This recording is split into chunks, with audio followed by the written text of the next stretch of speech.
नमस्कार, आप देख रहे हैं न्यूज़ वन इंडिया। आपके साथ मैं हूं सुरभि तिवारी और मैं धर्मराज सिंह। तो टॉप एजेंडा की शुरुआत करेंगे इस वक्त की बड़ी खबर के साथ। मथुरा में वृंदावन कुंभ का तीसरा शाही स्नान आज है। सभी अखाड़ों के संत और महंत आज स्नान करेंगे। आज फिर से निकालेगी संतों की पेशवाई। तो शाही स्नान को लेकर के सुरक्षा के कड़े इंतजाम किए गए हैं। जगह जगह पर पुलिस बल को तैनात भी किया गया है। तो आज तमाम जो अखाड़े बताए जा रहे हैं, आज एक बार फिर से उनका तीसरा शाही स्नान बताया जा रहा है। और एक बार फिर से शाही स्नान के पहले अखाड़ों की पेशवाई निकाली जाएगी, जो संतों की तरफ से निकाली जा रही है। और तमाम जो संत बताए जाते हैं, तमाम संत इस शाही स्नान का हर बार हिस्सा बनते हैं। तो मथुरा में वृंदावन कुंभ का तीसरा शाही स्नान होने जा रहा है। और ऐसे में इसी वजह से कहा जा रहा है कि सभी अखाड़ों के जो संत होने वाले हैं, उनकी पेशवाई सबसे पहले निकाली जाएगी। और उसके बाद से शाही स्नान को लेकर के सुरक्षा के कड़े इंतजाम को लेकर अगर बात की जाए तो कड़े इंतजाम किए गए, पुख्ता इंतजाम किए गए। क्योंकि हर साल ऐसा देखा जाता है कि जब भी कुंभ का आयोजन होता है तो महाकुंभ के अवसर पर और जो शाही स्नान का अवसर बताया जाता है, इस दौरान पुष्प की वर्षा की जाती है, ड्रोन से निगरानी रखी जाती है, तमाम जगहों पर चप्पे चप्पे पर पुलिस बल की तैनाती की जाती है। और इस बार भी जगह जगह पर पुलिस बल को तैनात किया गया है ताकि सुरक्षा में कोई कोर कसर ना छोड़ी जाए। तो शाही स्नान को लेकर के सुरक्षा के कड़े बंदोबस्त किए गए हैं और जगह जगह पर पुलिस फोर्सेस को उतारा गया है। तो आज का मथुरा में वृंदावन कुंभ का तीसरा शाही स्नान बताया जा रहा है। मथुरा में वृंदावन कुंभ का तीसरा शाही स्नान आज होना है, जिसमें सभी अखाड़ों के संत और महंत शिरकत करने वाले हैं, वो स्नान करेंगे। तो आज फिर से संतों की पेशवाई निकाली जाएगी। तो सभी अखाड़ों के संत और महंत स्नान करेंगे। शाही स्नान आज तीसरा बताया जा रहा है, तीसरा शाही स्नान होने वाला है। और हर बार शाही स्नान में हिस्सा लेते हैं संत और महंत। तो ऐसे में जो सभी अखाड़े बताए जा रहे हैं, चाहे अन्य अखाड़ा की बात करें या फिर जो तमाम अखाड़े, बड़े बड़े अखाड़े होते हैं, उन तमाम अखाड़ों से जुड़े हुए जो महंत और संत बताए जाते हैं, वो सभी एक एक करके इसमें शाही स्नान करेंगे। पिछली बार भी सबसे पहले शाही स्नान की शुरुआत की थी जूना अखाड़ा ने। तो जूना अखाड़ा के बाद से जो तमाम अखाड़े बताए जा रहे थे, जिसमें कि 7 अखाड़े पहले से शामिल बताए जा रहे थे, और जूना अखाड़े से शाही स्नान की शुरुआत हुई थी। इस बार भी देखना यह होगा कि क्या इस बार भी शाही स्नान की शुरुआत जूना अखाड़ा से होगा या फिर किसी और अखाड़े की तरफ से शाही स्नान की शुरुआत की जाएगी। तो इस पर गगन पंडित संवाददाता लाइव मथुरा से हमारे साथ जुड़ चुके हैं। आपसे जानकारी चाहेंगे गगन कि ये जो तीसरा शाही स्नान बताया जा रहा है, तमाम संत और महंत इसका हिस्सा बनने वाले हैं, तो सबसे पहले शुरुआत किस अखाड़े की तरफ से इस शाही स्नान को लेकर के की जाएगी? जी देखिए सुरभि, बता दूं मैं आपको कि आज जो है वृंदावन कुंभ का तीसरा शाही स्नान है। तीसरे शाही स्नान पे शाही पेशवाई जो है निकाली जाएगी। शाही पेशवाई में तीनों अन्य अखाड़े और चारों संप्रदाय के लोग और लाखों की तादाद में श्रद्धालु और संत जो है भाग लेते हैं, साधु। और ये जो शाही पेशवाई है, ये वृंदावन से कुंभ से शुरू होकर नगर में भ्रमण करते हुए शाही स्नान घाट पे जाएगी। सबसे पहले जो है इसमें बजरंग बली का ध्वजा होती है। बजरंग बली की ध्वजा से ही सबसे पहले शाही स्नान बजरंग बली की ध्वजा को कराया जाता है। उसके बाद जो है साधु संत और श्रद्धालु उसमें शाही स्नान की डुबकी, आस्था की डुबकी लगाते हैं। जी। और वैसे अगर सुरक्षा को लेकर के बात की जाए तो किस तरीके की सुरक्षा की व्यवस्था यहाँ की गई है? देखिए मैं बता दूं आपको कि सुरक्षा व्यवस्था की अगर बात करें तो 2 दिन पूर्व ही जो है एडवाइजरी जारी हो गई थी कि कुंभ क्षेत्र तक पहुंचने के लिए जो पूरा जो रास्ता है, रास्ते को कहीं भी कोई बाधित ना हो, परिक्रमा मार्ग पे कोई वाहन ना जाए, वो प्रतिबंधित कर दिया गया था। जगह जगह पार्किंग स्थल बनाए गए हैं। और बुजुर्गों के लिए, खास तौर पर बुजुर्गों के लिए ई रिक्शा की व्यवस्था पुलिस द्वारा की गई है कि अगर कोई बुजुर्ग व्यक्ति है जिसे जाने में, चलने में तकलीफ है, वो अपनी गाड़ी से कुंभ क्षेत्र तक जाए। और अगर कुंभ क्षेत्र की बात करें सुरक्षा की, चप्पे चप्पे पर पुलिस बल तैनात है। सीसीटीवी कैमरा, ड्रोन कैमरा से नजर बनाई रखी जा रही है। और पुलिस का कहना है किसी भी तरीके की चूक नहीं होने दी जाएगी। ठीक, लेकिन गगन, अगर कुंभ में ये बात की जाए, क्योंकि कोरोना काल को देखा जा रहा है कि एक बार फिर से कोरोना के जो पेशेंट्स हैं उनमें इजाफा दर्ज किया जा रहा है, आंकड़े लगातार बढ़ते चले जा रहे हैं, चिंता का विषय बना हुआ है। तो ऐसे में कोरोना को लेकर के किस तरीके की व्यवस्था यहाँ कुंभ के तहत की गई है? देखिए स्वास्थ्य विभाग की अगर बात करते हैं कुंभ को लेकर, स्वास्थ्य विभाग के अभी कुंभ है, अगले आने वाले समय में होली का त्योहार आने वाला है, इसको लेकर स्वास्थ्य विभाग अलर्ट है। जगह जगह पे रेलवे स्टेशन, बस स्टैंड की अगर बात करें तो वहां पे जो है अपनी उन्होंने कैंपिंग लगाई हुई है। जितने बाहर से लोग आने वाले हैं उनको सभी एंटीजन टेस्ट किया जा रहा है। टेस्ट करने के उपरांत ही उन्हें शहर में प्रवेश दिया जाता है।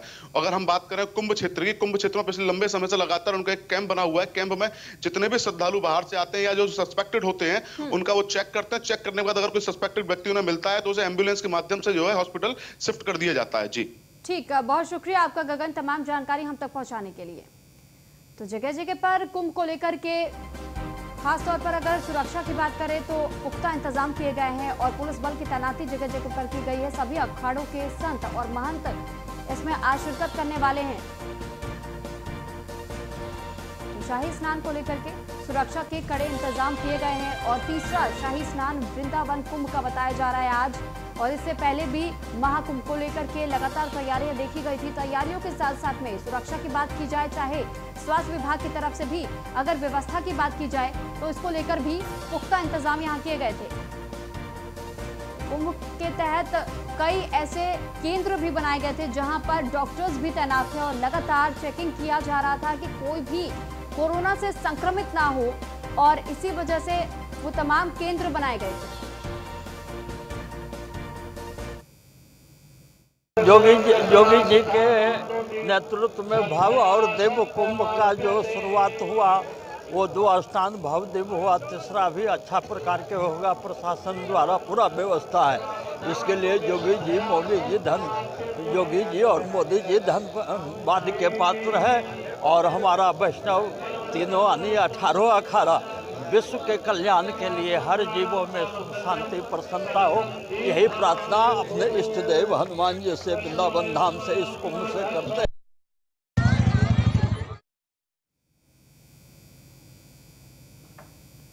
तो जगह जगह पर पुलिस बल की तैनाती की गई है और मथुरा की खबर आपको लगातार बता रहे हैं कि मथुरा में वृंदावन कुंभ को लेकर के आज तीसरा शाही स्नान होना है।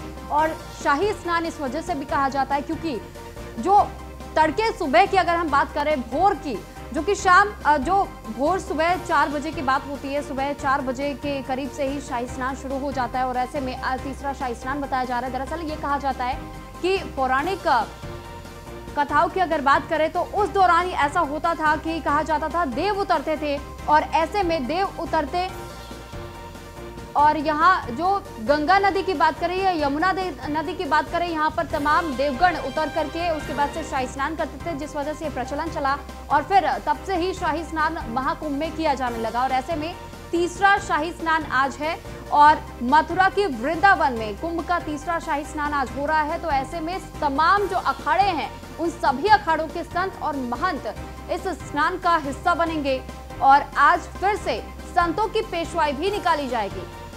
तो शाही स्नान को लेकर के सुरक्षा के भी कड़े इंतजाम किए गए हैं और सुरक्षा व्यवस्था इतने पुख्ता तरीके से किए गए हैं, ड्रोन से भी निगरानी रखी जा रही है। तो ये ताजा तस्वीरें आपको दिखा रहे हैं मथुरा में किस तरीके की व्यवस्था की गई है। देखिए यहाँ पर भारी मात्रा में पुलिस बल की भी तैनाती की गई है, साथ ही जो रंगारंग कार्यक्रम होता है वो भी यहाँ पर देखने को मिल रहा है। तमाम संत और महंत के जो पेशवाई अभी निकाली जानी है उसको लेकर भी ये तैयारियां आपको हम दिखा रहे हैं कि किस तरीके से शाही स्नान के वक्त में जो पेशवाई निकाली जाती है। और ये नज़ारा देखिए कि कितना अद्भुत नज़ारा है यहाँ मथुरा में। और लगातार जो 28 दिनों तक के लिए इस कुंभ का आयोजन किया गया है, ये वही की तस्वीरें हम आपको दिखा रहे हैं। आज एक बार फिर से संतों की पेशवाई निकलेगी, तो ये उस वक्त की तस्वीरें हम आपको दिखा रहे हैं। और भोर 4 बजे से ही शाही स्नान की शुरुआत आज हो चुकी है क्योंकि तीसरा शाही स्नान है।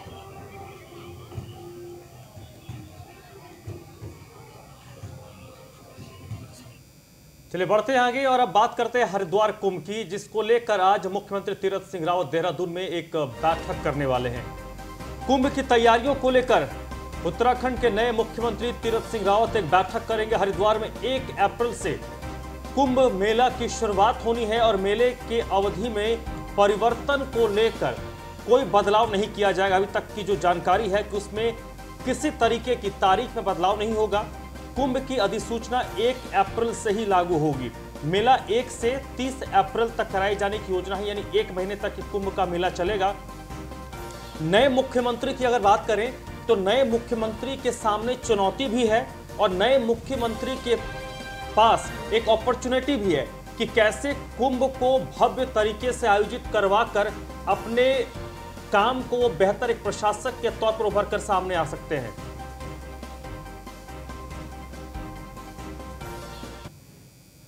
तो इस वक्त सुमित सैनी हमारे साथ जुड़ रहे हैं, हमारे संवाददाता, इसी पर ज्यादा बातचीत के लिए। सुमित, तीरथ सिंह रावत के पास एक मौका भी है और एक चुनौती भी है कि कैसे वो इस महाकुंभ को एक बेहतर प्रशासक के तौर पर आयोजित करवा पाते हैं। सुमित, आवाज आ रही है आपको मेरी? बिल्कुल आ रही है। सुमित, एक बड़ी चुनौती भी है तीरथ सिंह रावत के पास और साथ ही साथ एक मौका भी है। बिल्कुल, नए मुख्यमंत्री तीरथ सिंह रावत के पास में एक बड़ी चुनौती भी है और एक मौका भी है, क्योंकि अगर बड़ी चुनौती की बात करें तो इन्होंने जैसे मुख्यमंत्री की शपथ लेने के बाद महाकुंभ हरिद्वार में पहुंचे। वहां पर पहले प्रथम शाही स्नान होना था शिवरात्रि पर, वहां पे खुद स्वयं पहुंचे और वहां पे मां गंगा में डुबकी लगाने के बाद में साधु संतों से मुलाकात की उन्होंने, और खासतौर से अधिकारियों को दिशा निर्देश भी दिए गए वहां पर कि कुंभ में जो आने वाले श्रद्धालुओं को किसी भी तरह से न रोका जाए, खास तौर पर किसी भी को कोई समस्या ना हो वहां पर श्रद्धालु आने वाले श्रद्धालुओं को किसी को नहीं रोका जाए, सबको आने दिया जाए। खास तौर पर बस ये कि कोविड के जो नियम है उनका पालन किया जाए। तो आज इसी को लेकर यहाँ पर देहरादून में एक बैठक की जाएगी अधिकारियों के साथ, किस तरह से कुंभ को भव्यता और दिव्यता दी जाएगी, क्योंकि एक बहुत बड़ी चुनौती है। और इसी को उनका अगर बात करें मुख्यमंत्री तीरथ सिंह रावत का फोकस फिलहाल इस समय महाकुंभ को लेकर है, क्योंकि आस्था का इतना बड़ा महापर्व है, देश विदेश में इससे जाना जाने वाला है एक ऐसा महापर्व है, क्योंकि संतों के साथ जुड़ी हुई जितनी भी पिछले काफी समय से गतिरोध चल रहा था, सरकार को लगातार संतों द्वारा ज्ञापन भी दिए जा रहे थे और उनसे जमीनों की मांग की जा रही थी, उनसे सुविधाओं की मांग की जा रही थी, लगातार आरोप प्रत्यारोप का भी सिलसिला चल रहा था कि कुंभ की अनदेखी की जा रही है। तो इस लेकर आज जो एक मुख्य बैठक होने जा रही है, जो अधिकारियों के साथ तीरथ सिंह रावत मुख्यमंत्री यहाँ पर बैठक करेंगे, उसमें दिशा निर्देश भी दिए जाएंगे किस तरह से इसको और भव्यता से बनाया जाए, क्योंकि कोरोना काल के पहले कुंभ होने जा रहा है, तो इसमें किसी तरह से ये भी बाध्यता ना हो पाए, क्योंकि लगातार जो हरिद्वार के जो व्यापारी वर्ग भी नाराज चला आ रहा था, क्योंकि कहीं ना कहीं जो बड़े आयोजन होते हैं तो हरिद्वार के जो व्यापारियों को उनके कारोबार में भी दिक्कत हो जाती है, तो उनको बंद किया जाता है और कोई स्नानों को पर प्रतिबंध भी लगाया। तो जो कांवड़ यात्रा थी, कांवड़ यात्रा को भी उसको भी कम किया गया था। तो इसी को लेकर चलते थे, क्योंकि श्रद्धालुओं को आने में बड़ी दिक्कत हो रही थी, उसमें किस तरह के अब जो दिशा निर्देश दिए जाएंगे, किस तरह के फैसले ले जाएंगे, ये इस बैठक के बाद पता चल पाएगा। जी सुमित, अगर कुंभ की बात करें तो कुंभ की तैयारियां पिछले कई सालों से चली आ रही है। इंस्टेंट कुछ भी चेंजेस तो अब किया नहीं जा सकता, कोई बहुत बड़ा बदलाव तो किया नहीं जा सकता, लेकिन आखिरी वक्त चल रहा है, तकरीबन 20-21 दिन है जब से आधिकारिक तौर पर मेले की शुरुआत होगी।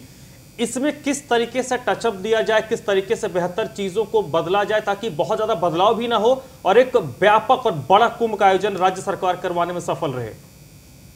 बिल्कुल, कुंभ का जो आयोजन है काफी समय से चल रहा है। 2017 से कुंभ के आयोजन के लिए तैयारियां लगातार जारी थी, लेकिन कहीं ना कहीं जो कोरोना के चलते जो अभी तक कुछ कामों पर रोक भी लगाई गई थी, क्योंकि अब इसमें किसी तरह का कोई बदलाव तो नहीं किया जा सकता, लेकिन जो कुंभ का नोटिफिकेशन है वो 1 अप्रैल से जारी होगा, वो 30 अप्रैल तक के रहेगा। तो कुंभ 1 महीने का ही रहेगा, सीमित रहेगा। लेकिन कहीं ना कहीं जो कुंभ को जो रोक लगी हुई थी, जो कुंभ में जो SOP के तहत भी जो साधु संत जो पंडाल नहीं लगा सकते, टेंट नहीं लगा सकते, हो सकता है इस बैठक में कुछ ऐसा हो जाए कि जो संतों के लिए भी टेंट की व्यवस्था हो जाए, उनके क्योंकि धार्मिक आयोजन जो कथा है, जो सत्संग है, वो किसी तरह से ही नहीं लगाए। जो कुंभ के लिए जो साधु संत है, जो अखाड़े हैं, उनको जो अखाड़ों के जो संत है, उन संतों को सिर्फ धर्मशालाओं में या होटलों में या फिर अखाड़ों में ही रहने के लिए व्यवस्था की गई है। उनके लिए कोई टेंट की व्यवस्था नहीं की गई, क्योंकि पहले से ही जो मेले लगते हैं वो टेंटों में लगते हैं। जो महामंडलेश्वर नगर बनाया था उसका भी इस बार कोई निर्माण नहीं हुआ है। हो सकता है अगर, क्योंकि अभी तक कुंभ के नोटिफिकेशन जारी नहीं हुआ है, तो अगर इस बैठक के बाद क्या निर्णय निकलते हैं, अगर हो सकता है कि इस तरह के निर्णय निकल के आते हैं तो कुंभ की भव्यता दिव्यता और बढ़ेगी। लेकिन कहीं ना कहीं कोरोना का जो संक्रमण है उसको भी ध्यान में रखते हुए कदम उठाने। बिल्कुल, ये एक कोरोना का काल चल रहा है। सुमित, बहुत बहुत शुक्रिया आपका। कोरोना काल इस वक्त चल रहा है और कोरोना के काल में महाकुंभ का आयोजन करवाना किसी भी सरकार के लिए एक बड़ी चुनौती होती है, और यहाँ पर तीरथ सिंह रावत के पास एक चुनौती है तो मौका भी है कि कैसे वो बेहतर तरीके से कुंभ का आयोजन करवाते हैं। अगली खबर लखनऊ से है, जहां पर उत्तर प्रदेश ATS को एक बड़ी कामयाबी मिली है। 2 बांग्लादेशी युवकों को उत्तर प्रदेश के ATS ने गिरफ्तार किया है। इनकी संदिग्ध गतिविधि के कारण इन दोनों की गिरफ्तारी हुई है। बड़ी खबर आपको बता दें, ATS को बड़ी कामयाबी मिली है। सहारनपुर से 2 युवकों को गिरफ्तार किया गया है। देश से बाहर भागने के फिराक में थे ये दोनों बांग्लादेशी, और इनकी जो हरकतें थी वो काफी संदिग्ध थी। यूपी एटीएस ने 2 बांग्लादेशी युवकों को गिरफ्तार किया है। देश विरोधी गतिविधियों के कारण इन दोनों की गिरफ्तारी हुई है। एटीएस की टीम ने दोनों की गिरफ्तारी सहारनपुर से की है और इनके बारे में जो जानकारी मिल रही है कि ये लोग देश से बाहर भागने की फिराक में थे, लेकिन उससे पहले ही ये एटीएस के हत्थे चढ़ गए। एटीएस की टीम दोनों को गिरफ्तार करने में सफल हुई है। अब इनको लेकर लखनऊ आया जा रहा है। ये बांग्लादेशी है, लेकिन इनके पास भारतीय वोटर कार्ड भी है, पैन कार्ड भी है और आधार कार्ड जैसे जो दस्तावेज है। एक भारतीय के पास ये मूल दस्तावेज होते हैं जिससे उनकी पहचान होती है कि वो भारतीय हैं। वो सभी दस्तावेज इनके पास थे। एस के वाजपेयी इस वक्त मेरे साथ जुड़ चुके हैं इसी पर ज्यादा जानकारी के लिए। एस के वाजपेयी, कहा यह जा रहा है कि इनकी जो गतिविधियां थी संदिग्ध थी, ये देश से बाहर भागना चाहते थे। ये तो एक बात हो गई। दूसरी बात कि एक भारतीय की पहचान जो मूल होती है, पैन कार्ड हो, आधार कार्ड हो, वोटर कार्ड हो, ये सारी चीजें इनके पास से मिली है। तो ये कैसे बन गया, किसने बनवाया, ये दो चीजें हैं जिसकी जांच एटीएस को करनी होगी। बिल्कुल निश्चित है, क्योंकि इन 2 बांग्लादेशी युवकों को सहारनपुर से यूपी एटीएस ने गिरफ्तार किया है। जब इनके बारे में एटीएस के पास जानकारी थी, एलआईयू लगाया गया इनके पीछे और लगातार हर वो चीज जुटाने की कोशिश की गई कि आखिर ये क्या करते हैं, इनका क्या उद्देश्य है, किससे मिलते हैं।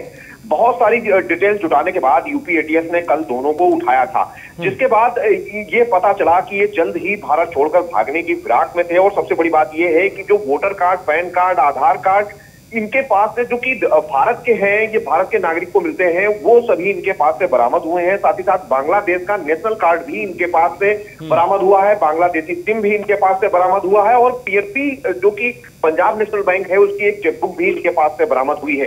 तो निश्चित है कि इनकी गतिविधियां संदिग्ध थी और लगातार एटीएस पर नजर बनाए हुए थी। हालांकि अब इनकी गिरफ्तारी के बाद ये चीजें पता करने की कोशिश होगी कि यूपी में ये किसके संपर्क में थे और इनका उद्देश्य क्या था और किस वजह से ये भारत के जो डॉक्यूमेंट्स हैं इन्होंने प्राप्त किए और किसने इनकी डॉक्यूमेंट्स प्राप्त करने में मदद की। कहीं न कहीं इन सारी चीजों को लेकर लगातार एटीएस छानबीन कर रही है और कल ही इनकी गिरफ्तारी हुई है। तो निश्चित है कि जल्द ही एटीएस अन्य सभी पहलुओं की जांच कर ये पता करने की कोशिश करेगी कि और कौन लोग हैं जो इनके नेक्सस में जुड़े हुए हैं। जी एस के वाजपेयी, यहाँ पर आपने जिक्र किया कि एलआईयू को इनके पीछे लगाया गया, उसके बाद इनकी गिरफ्तारी हो पाई है। इसमें अगर दूसरे एंगल से देखा जाए तो एलआईयू की एक बड़ी चूक भी है। लोकल इंटेलिजेंस आखिर करता क्या है कि बांग्लादेशी आते हैं, इतने दस्तावेज बना लेते हैं, रहते हैं, संदिग्ध गतिविधियों में शामिल होते हैं, ये 2-4 दिन या 2 सप्ताह की बात तो होगी नहीं। बिल्कुल निश्चित है, बड़ा सवाल जरूर है, क्योंकि जिस तरीके से लगातार यूपी एटीएस कार्रवाई कर रही है। 3 चाइनीज को यूपी एटीएस ने इस तरीके की संदिग्ध गतिविधियों के चलते उठाया था। उसके बाद 2 लोगों को, एक को महाराष्ट्र से, एक को तेलंगाना से उठाया था। उसके बाद अब ये सहारनपुर से 2 बांग्लादेश गिरफ्तार हुए हैं। कहीं न कहीं महत्वपूर्ण जरूर है और कोशिश यही होगी यूपी एटीएस की भी कि स्थानीय स्तर पर अगर कोई इनपुट्स मिलते हैं तो उस पर तत्काल कार्रवाई हो। जहां तक एलआईयू का सवाल है तो जरूर ये बड़ा सवाल खड़ा होता है कि आखिर चाहे वो सहारनपुर हो या बाकी जिले हो, आखिर कैसे ये बाहर से आकर इतने बड़े पैमाने पर जो महत्वपूर्ण दस्तावेज हैं वो ये प्राप्त कर लेते हैं। अब देखना ये है कि इसके बाद आगे की क्या कार्रवाई होती है। जी चलिए, बहुत बहुत शुक्रिया आपका एस के वाजपेयी इस जानकारी के लिए। और अब खबर बुलंदशहर से, जहां पर बुलंदशहर में 2 युवकों को बेरहमी से पीटा गया है। 6 लोगों ने युवकों को मिलकर के बेरहमी से पीटा है और विरोध करने पर हवाई फायरिंग भी की गई है। तो मामूली कहा सुनी को लेकर के विवाद शुरू हुआ था, जिसके बाद से कई लोगों ने, यानी कि 6 लोग अब तक बताए जा रहे हैं, 6 लोगों ने बुरी तरीके से एक शख्स को पीटा है। और अब इस विवाद को लेकर के पीड़ित ने शिकायत भी दर्ज करा दी, लेकिन वहीं 6 लोग जो बताए जा रहे थे, 6 लोगों के खिलाफ मामला दर्ज कर लिया गया। मारपीट का वीडियो सोशल मीडिया से तेजी से वायरल हो रहा है, तो सोशल मीडिया पर ये वीडियो को वायरल किया जा रहा है। ये वही वीडियो है जो हम आपको दिखा रहे हैं और इसमें निजामपुर माधोगढ़ी गांव का ये पूरा मामला बताया जा रहा है। तो दरअसल बुलंदशहर की खबर, जहां पर 2 युवकों को बेरहमी से पीटा गया। 6 लोगों ने मिलकर के इन दोनों की पिटाई की है और इन युवकों को बेरहमी से पीटा गया है। इस बात का खुलासा नहीं हो पाया कि आखिर विवाद किस बात को लेकर के शुरू हुआ था, क्योंकि मामूली विवाद बताया जा रहा है।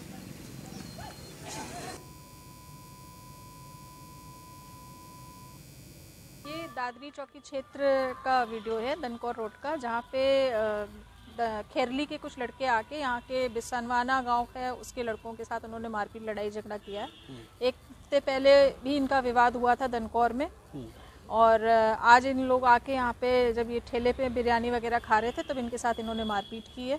वीडियो और वादी की तहरीर के आधार पे अभियोग पंजीकृत कर लिया गया है और शीघ्र ही गिरफ्तारी की जाएगी। मैडम कितने लोगों के खिलाफ एफआईआर हुई है, कोई जानकारी है? 6 लोगों के खिलाफ एफआईआर।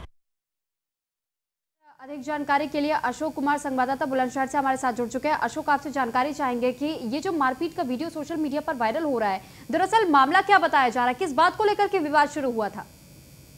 बिल्कुल सुरभि, ये मामला बुलंदशहर के सिकंदराबाद दनकौर रोड का मामला है, जहां पर ये एक कुछ खाने को लेकर दिए दोनों ही दो जो युवक दिख रहे हैं वीडियो में, ये दोस्त थे और जो अन्य जो लोग थे वो दबंग लोग ग्रेटर नोएडा के दनकौर के रहने वाले हैं। खाने को लेकर इनमें विवाद इतना बढ़ गया कि मरने उतरने पर नौबत आ गई। एक युवक ने तमंचे से फायरिंग भी करी है। फायरिंग के दौरान छह लोग थे, 6 लोग ने 2 लोगों के खिलाफ मारपीट करते हुए वीडियो में देख रहे हैं। वीडियो भी 2 दिन पुराना बताया जा रहा है। जो वीडियो वायरल होने के बाद सिकंदराबाद पुलिस हड़कंप में आई है, जिस पर 6 लोगों के खिलाफ मुकदमा दर्ज कर लिया है, जिसमें से 2 युवकों को हिरासत में ले लिया है। हिरासत में लेकर पूछताछ की जा रही थी, देर रात हिरासत में ले लिया गया है और अन्य जो लोग हैं उनके शीघ्र गिरफ्तारी करने के लिए सीओ का दावा है जल्द से जल्द दबंग लोगों को गिरफ्तारी किया जाएगा और सलाखों के पीछे भेजा जाएगा। चलिए ठीक, बहुत शुक्रिया आपका तमाम जानकारी हम तक पहुंचाने के लिए।